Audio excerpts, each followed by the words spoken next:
Matik na yan, hindi ako yung nagluluto, ay sinasunod din naman. So ngayon ay sinasunod din yung nagluto ng merienda namin. At bago nga ang lahat, bago ko to ipagpatuloy. Hello sa lahat, ako nga pala si Erin, ang Filingirong content creator.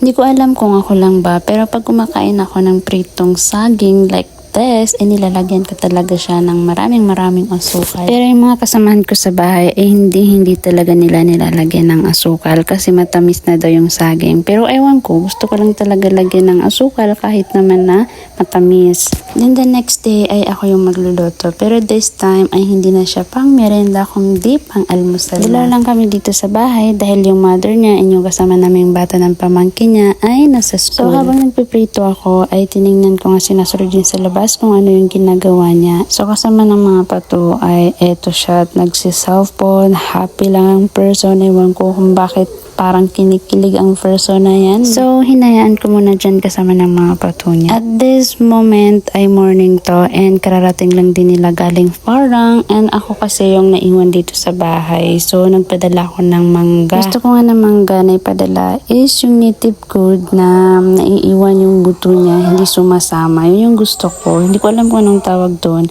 Pero ang nakuha niyang mangga is Indian mango. Pero okay na rin to. Nilagyan ko na nga siya ng baring kung tawagin sa amin at ito ay bagoong. Dinilagyan ko siya ng asukal, kunting toyo at ito na yung itsura niya. Grabe, ang sarap kahit may amoy. Maamoy talaga siya dahil dun sa bagoong na nilagay ko. Tara na at samahan niyo ako maglihi.